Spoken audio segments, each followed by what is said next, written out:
Baik, selamat pagi. Salam sejahtera buat kita semua.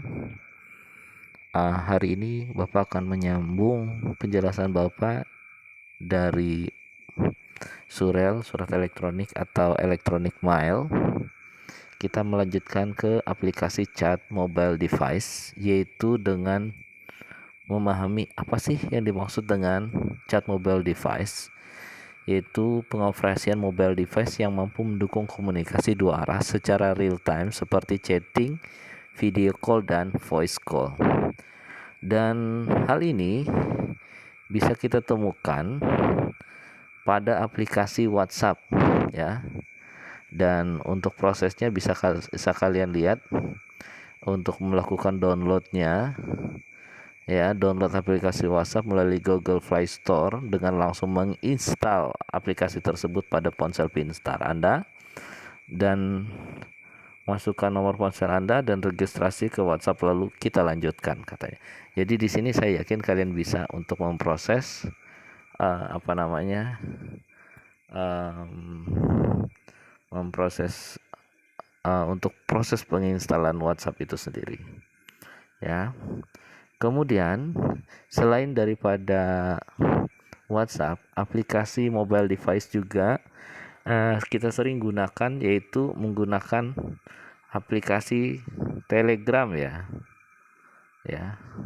Telegram. Nah, sekarang pertanyaan Bapak kira-kira apa bedanya WhatsApp dan Telegram? Aplikasi otomatis sangat berbeda, tetapi sebenarnya pada kapasitas di dalam dari Telegram itu sendiri ya,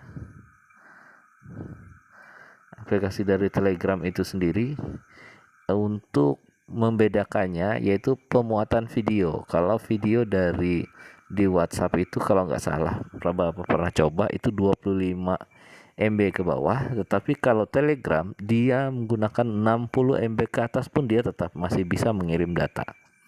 Nah, itu bedanya. Jadi batasan pengiriman file yang berada di Telegram itu sangat berbeda sekali dengan batasan pengiriman file yang berada di WhatsApp itu sendiri ya.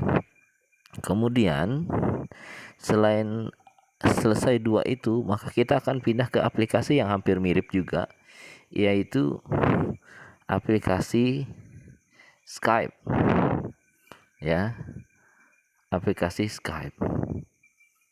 Nah, aplikasi Skype ini aplikasi yang digunakan juga untuk menjembatani sebuah komunikasi secara menggunakan teknologi dengan teknologi peer to peer dengan jaminan kualitas suara terbaik. Jadi anak-anakku bisa kalian lihat di sini untuk kualitas suara untuk Skype ini sangat bagus dan benar-benar terhubung dengan baik. Jadi dia menjual kualitas ya untuk melakukan komunikasi dengan lawannya. Dan di sini kita bisa lihat ada interface yang digunakan sederhana sehingga mudah dipahami dan operasionalkan katanya. Teknologi transmisi data dan kompresi voice lebih baik, kualitas suara dan video yang lebih jernih dan minimum delay, dapat terhubung dengan PSTN lokal, dapat digunakan sebagai media pembelajaran jarak jauh. Nah, hal-hal tersebut sangatlah penting. Halnya sama dengan penggunaan WhatsApp maupun Instagram, tetapi itu semua bergantung pada penggunanya masing-masing. Yang mana yang bagus, mana yang sesuai dengan keinginan hati dari pengguna itu tersendiri. Nah, kemudian kita lanjut ke, kalau nggak salah ini kita masuk ke Dropbox ya. Nah, di Dropbox kita lihat ini adalah layanan sama seperti katanya, itu adalah Dropbox, kotak tempat menaruh pesan ya. Jadi ini adalah layanan dari Google juga yang berhubungan dengan Gmail kita. Jadi kalau kita menggunakan akun Gmail, otomatis kita akan gampang menggunakan Dropbox ini untuk memindah file atau data ya. Jadi sama seperti agen untuk penyimpanan file. Nah, kemudian kita lanjutkan kembali, ada namanya blog. Saya yakin anak-anakku semua tahu apa yang disebut dengan blog. Ya, yang pasti blog pertama kali katanya diperkenalkan oleh John Berger pada bulan Desember 1997 yang awalnya disebut dengan weblog. Nah, sekarang terminologi weblog identik dengan sebuah halaman pribadi yang dipublis melalui internet. Ya, benar. Jadi, secara umum bahwa blog ini adalah halaman pribadi yang bisa dipublikasikan ke orang banyak sehingga orang banyak bisa mendapatkan info tentang apa saja yang mau kalian share melalui buku maya kalian. Ya, Bapak bilang buku maya aja ya, blog ya, karena kalian harus mengetik, memberi informasi apa saja yang bisa kalian share di situ. Kemudian judulnya bisa kalian lacak dengan mesin pencari yaitu Google. Nah, itu sangat membantu sekali ya. Kemudian lagi untuk cara pembuatan blognya, tinggal kalian buka aja di www.blogger.com, klik menu masuk lalu sign in, gunakan akun Gmail. Ya, jadi dengan menggunakan akun Gmail kita sudah bisa membuat blog sendiri.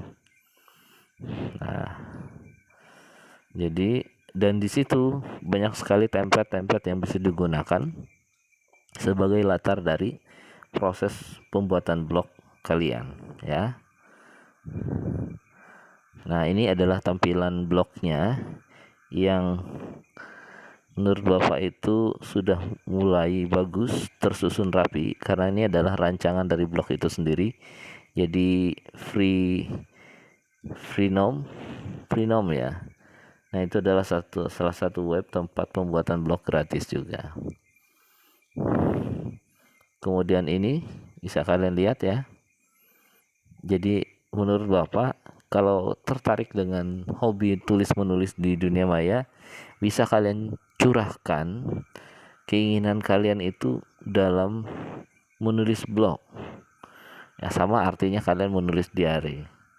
Ya, diary kalian sehingga diary kalian itu bisa terbaca untuk beberapa tahun kemudian.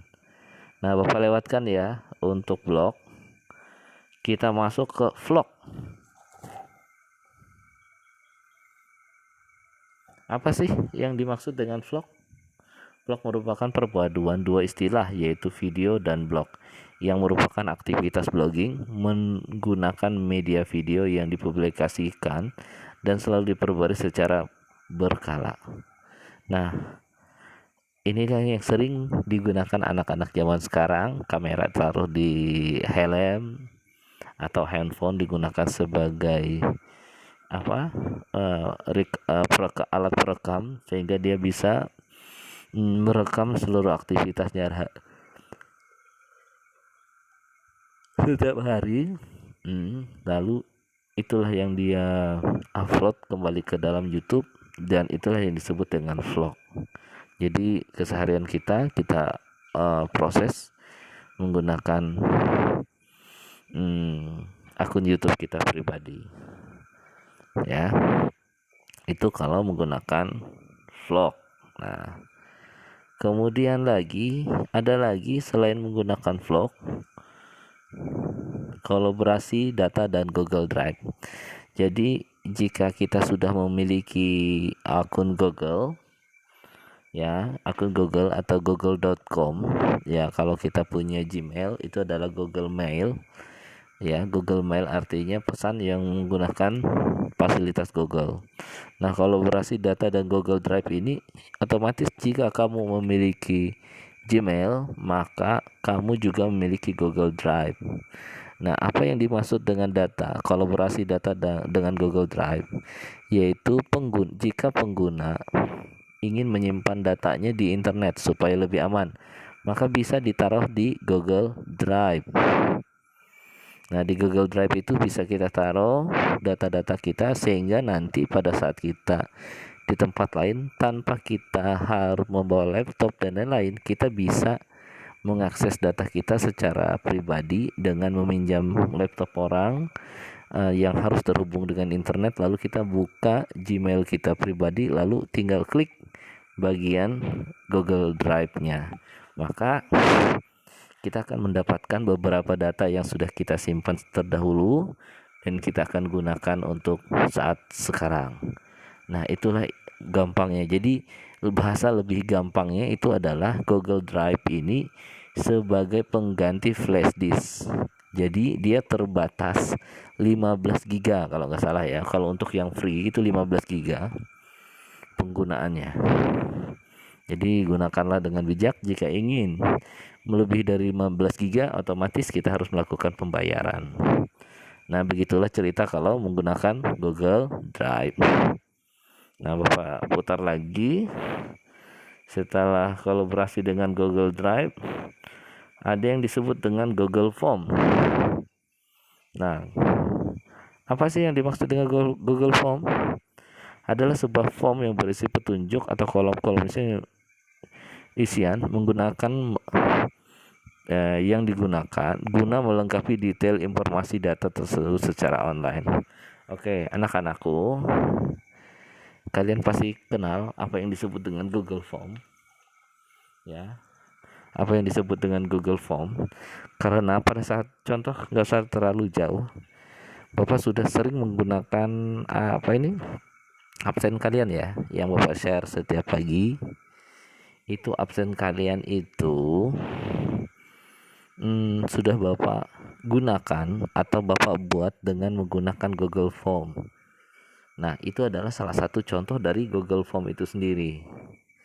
Lihat, kalau menggunakan Google Form, otomatis kalian harus memiliki akun Gmail juga. Jadi otomatis ketika kalian membuka Google Drive, nanti ada namanya Google Form di dalamnya. Jika kalian ingin mengoperasikan atau menyimpan hasil ketikan kalian atau dalam bentuk yang lain, sehingga bisa tersimpan di Google Drive.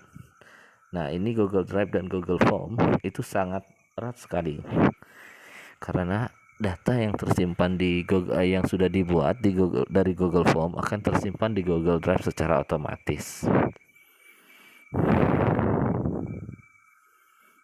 Nah, seperti ini ya, formulir tanpa judul. Ya, seperti yang sudah Bapak kasih kalian untuk absen-absen kalian tiap hari. Dan terakhir ada soal ya. Silakan dibaca sendiri dari 1 sampai 3 dan silakan dibuat jawabannya di kolom komentar di bagian bawah. Jadi untuk kolom komentarnya Bapak minta tolong kamu ketik nama dan kelas, lalu jawabannya apa.